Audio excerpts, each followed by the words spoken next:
घूम रहा है, इससे तो कोई लाभ मिलेगा नहीं। तो महाराज जी प्रायः नाम जब तो ऐसे ही होता है प्रारंभ में, तो उसको तो कोई फल ही नहीं मिलेगा।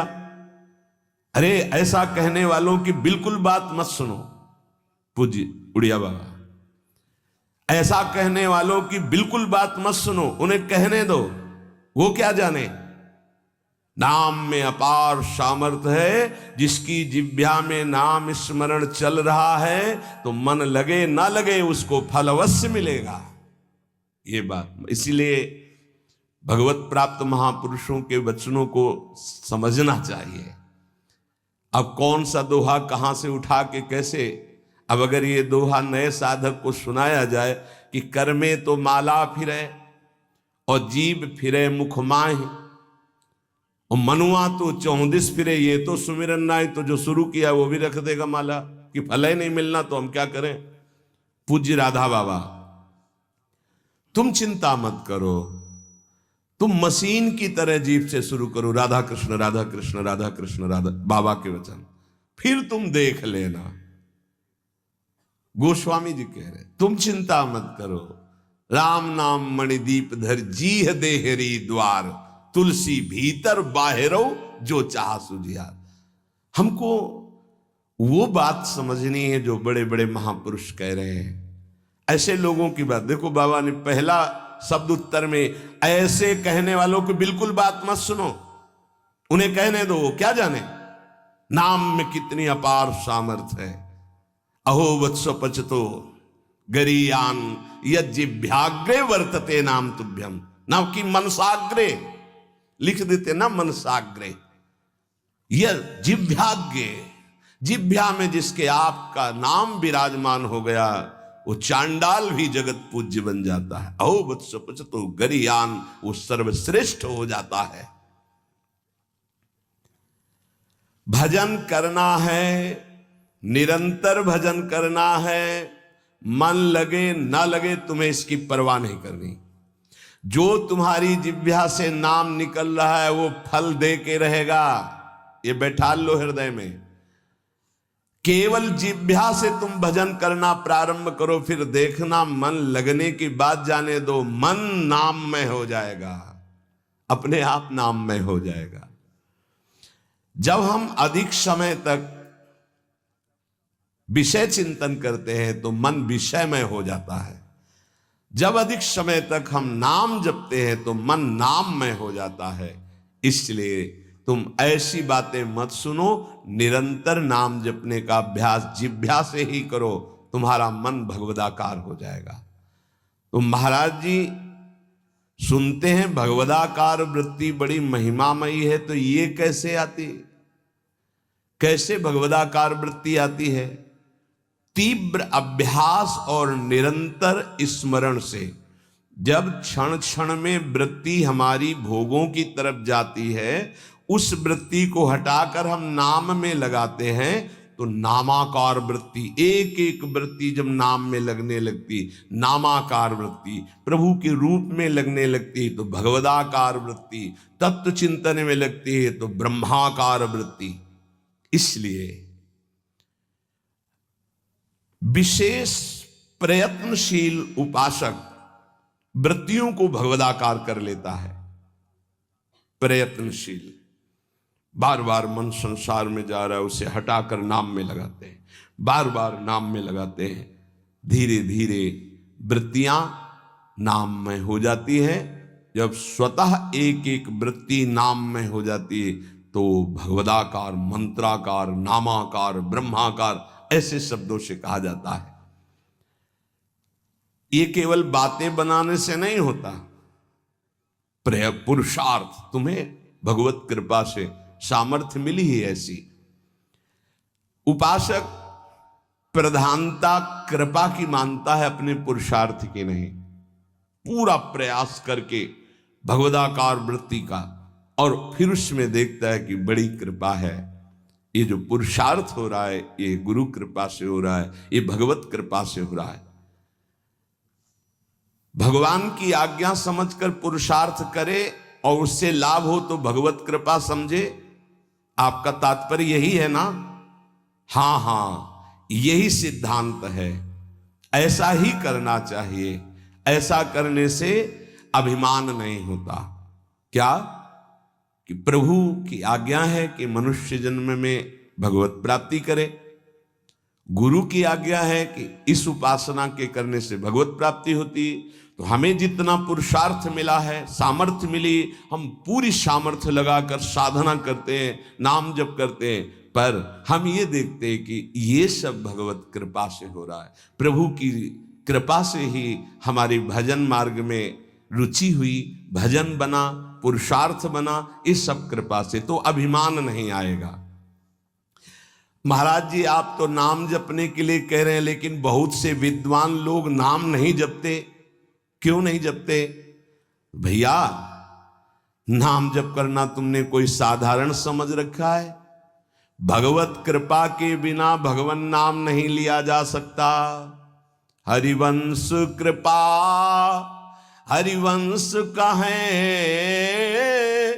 हरिवंश कहें, हरिवंश लहें।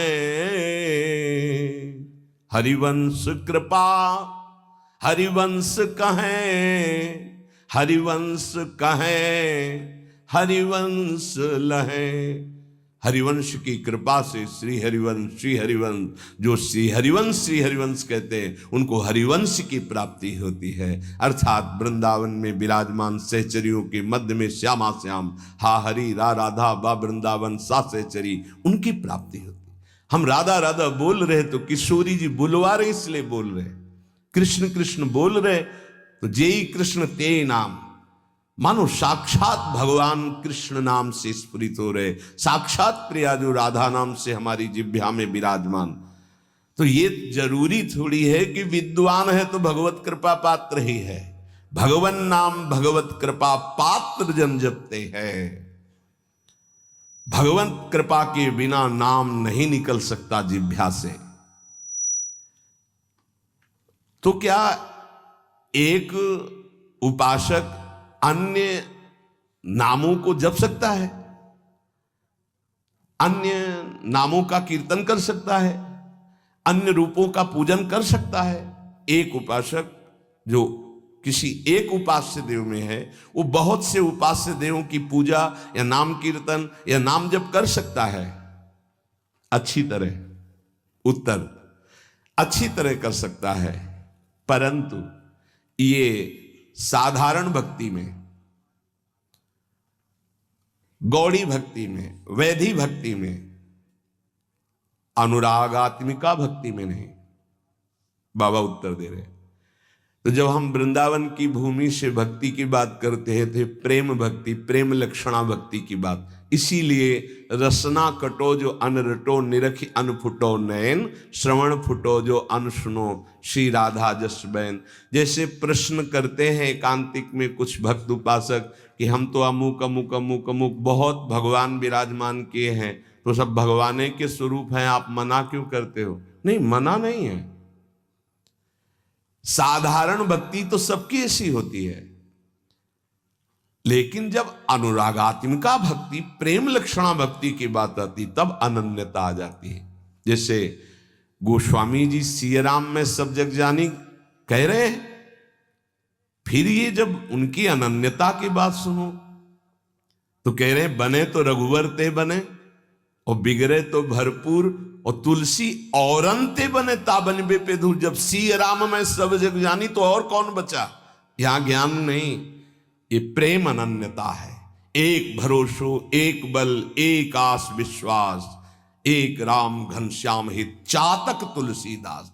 जैसे चातक आकाश से बरसे हुई स्वाति के बूंद के सिवा और कुछ ग्रहण नहीं करता, ऐसे ही प्रेम भक्ति मार्ग का उपासक अपने आराध्य देव के नाम रूप लीला धाम के सिवा अन्य उसकी कोई भावना ही नहीं रहती। तो जब तक अनुरागात्मिका भक्ति का परिचय नहीं मिला, उसमें नहीं, तब तक ये सब चलता है। थोड़ी देर ये, थोड़ी देर ये, थोड़ी देर इनकी उपासना, इनका कीर्तन, इनकी चालीसा, इनका पाठ, ये प्रारंभिक भक्ति। लेकिन प्रेम लक्षणा भक्ति में जाकर के वो समिट जाता है, अपने इष्ट देव के नाम रूप लीला धाम में अनन्य हो जाता है। क्या नाम जप और संकीर्तन मात्र से शुद्ध ज्ञान प्राप्त हो सकता है, या फिर और कोई साधन करना पड़ता है? अगर वो नाम जप और नाम कीर्तन करता है तो ज्ञान इच्छु होने पर उसे शुद्ध ज्ञान हो जाएगा। उसके अंदर अगर ज्ञान प्राप्ति की इच्छा है तो शुद्ध ज्ञान प्रकट हो जाएगा, वेदांत वाला। और अगर प्रेम इच्छुक है तो प्रेम प्रकट हो जाएगा, उसकी इच्छा क्या है। और अगर विषय की चाह है, किसी कामना की, तो उसकी पूर्ति हो जाएगी। ज्ञान और प्रेम इसका परिचय अभी नहीं मिलेगा। जब तक कोई वासना रहती है, इच्छा रहती है, तो पहले उसकी पूर्ति होती है। फिर जब उससे वैराग्य होता है, नाम कीर्तन नाम जब चलता है, तब आगे जो उसके अंदर भाव बनता है भक्ति का या ज्ञान का, वही जागृत हो जाता है। अंतःकरण नाम कीर्तन से, नाम जप से बहुत जल्दी शुद्ध होता है, इसलिए शुद्ध ज्ञान की प्राप्ति उसको प्राप्त हो जाती है। अगर ज्ञान इच्छु है तो भाव उसके अंदर नहीं बन पाएगा। नाम कीर्तन का जो भाव है कि अशुभ प्रवाह होने लगा, रोमांच होने लगा, ये नहीं आएगा, क्योंकि ज्ञान इच्छुक है। तो अंतःकरण शुद्ध होगा और ज्ञान की तरफ ले जाएगा नाम जब नाम कीर्तन। लेकिन भगवत मार्ग का भाव वाला जो उपासक है, उसको विशेष भाव प्राप्त होता है कि साधन भी यही होता है और साध्य भी यही होता है। रोमांच हो रहा है, शुभ प्रवाह हो रहा, सामने आराध्य देव की झांकी दिखाई दे रही।